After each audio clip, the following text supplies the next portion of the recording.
अभी अभी चीन के विदेश मंत्री वांग की बैठक खत्म हुई है पीएम मोदी के साथ, और उससे पहले उन्होंने दिल्ली में ही एनएसए अजीत डोवाल से बैठक करी थी। और यह बैठक सिर्फ इसलिए नहीं हुई कि यहां पर हम अमेरिका को चिढ़ाना चाहते हैं या डराना चाहते हैं कि या तो तुम हमारे टैरिफ खत्म करो वरना चीन के साथ चले जाएंगे। नहीं, दरअसल इस बैठक के बाद भारत और चीन ने जो ऐलान किए हैं उससे साफ पता लग रहा है कि डोनाल्ड ट्रंप को काउंटर करने के लिए भारत और चीन दोनों ने अपनी फॉरेन पॉलिसी का रुख ही मोड़ दिया है। कैसे? सबसे पहली स्क्रीन पर आप देखिए, चीन के विदेश मंत्री ने बैठक के बाद ऐलान किया है कि जुलाई के महीने में हमने फर्टिलाइजर के एक्सपोर्ट पर बैन लगा दिया था। यानी कि जो यूरिया होती है, खेतों में डलने वाली अलग अलग प्रकार की खाद होती है, चीन उसे बड़े पैमाने पर एक्सपोर्ट करता था, लेकिन चीन ने दुनिया भर के लिए उस एक्सपोर्ट को या तो रोक दिया पूरी तरीके से या लिमिटेड कर दिया था। लेकिन अब वह भारत के लिए स्पेशली इन फर्टिलाइजर के एक्सपोर्ट पर लगा बैन हटा देगा।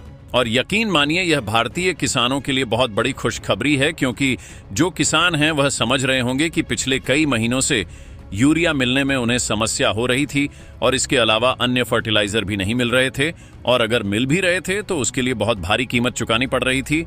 अब उन्हें यह सस्ते में और आसानी से मिल जाएगा। लेकिन उससे भी बड़ी खुशखबरी है रेयर अर्थ मेटल्स की। दरअसल चीन के विदेश मंत्री ने यह भी ऐलान किया है कि हमने रेयर अर्थ मेटल के जो एक्सपोर्ट है उस पर भी रोक लगा दी थी। हम भारत के लिए वह भी खोल रहे हैं और भारत को रेयर अर्थ मेटल का जो निर्यात है जल्द शुरू कर दिया जाएगा। और यह तो और भी बड़ी खुशखबरी है, क्योंकि चीन ने अमेरिका, यूरोप और एशिया के सभी देशों के लिए रेयर अर्थ मेटल के एक्सपोर्ट पर रोक लगा रखी है, लेकिन स्पेशली भारत को देगा वह। इतना ही नहीं, अब से कुछ ही दिन पहले मैंने आपको खबर दी थी कि चीन ने रेयर अर्थ मैग्नेट के एक्सपोर्ट पर भी रोक लगा दी थी, और यह भारत के लिए बड़ा खतरा था, क्योंकि आप जानते ही हैं कि भारत का जो इलेक्ट्रॉनिक एक्सपोर्ट का मार्केट है तेजी से बढ़ रहा है, जिसकी रफ्तार 44% के करीब है। जी हाँ, 44% की ग्रोथ है हमारी इलेक्ट्रॉनिक मार्केट की, और पिछले 3 महीनों में ही करीबन 135 बिलियन से ज्यादा के इलेक्ट्रॉनिक सामान बनाकर दुनिया में हमने एक्सपोर्ट कर दिए हैं।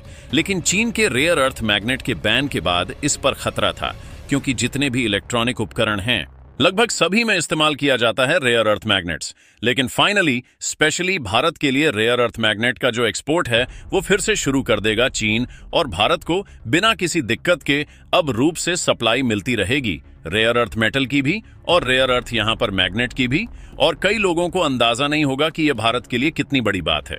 तो इससे अंदाजा लगाइए कि इस धरती पर हर देश के पास आपको रेयर अर्थ मटेरियल्स मिलेंगे, चाहे भारत हो, पाकिस्तान हो, रूस हो, अमेरिका हो, सबके पास, किसी के पास थोड़ी मात्रा में, किसी के पास ज्यादा मात्रा में, लेकिन फिर भी कोई उसे इस्तेमाल नहीं कर सकता बिना चीन के, क्योंकि दुनिया में जितना भी रेयर अर्थ मटेरियल्स पाया जाता है सब निकालकर चीन को देते हैं।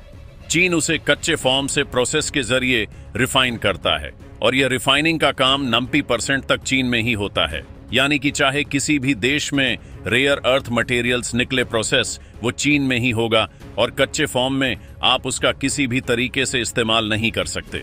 इसीलिए स्पेशली भारत के लिए यह विंडो खोलना कि भारत जितना चाहे उतना रेयर अर्थ मटेरियल्स कितने भी प्रकार के मंगा सकता है चीन से। इससे भारत की मैन्युफैक्चरिंग इंडस्ट्री को बूस्ट मिलेगा, क्योंकि हमें बहुत अच्छी सप्लाई देगा।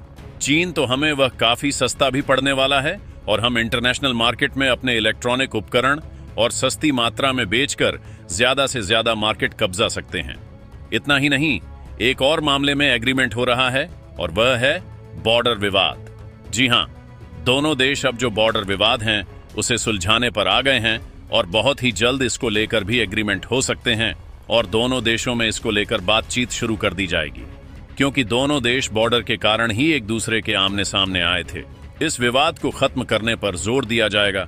अब देखिए इस मामले पर कितनी प्रोग्रेस होगी या नहीं होगी वह तो मुझे नहीं पता, लेकिन सिर्फ यह कह देना कि भारत और चीन बातचीत करेंगे बॉर्डर विवाद पर, अमेरिका के लिए करारा झटका है, क्योंकि अमेरिका को पता है भारत उसके साथ तब तक खड़ा है जब तक कि चीन के साथ बॉर्डर विवाद है।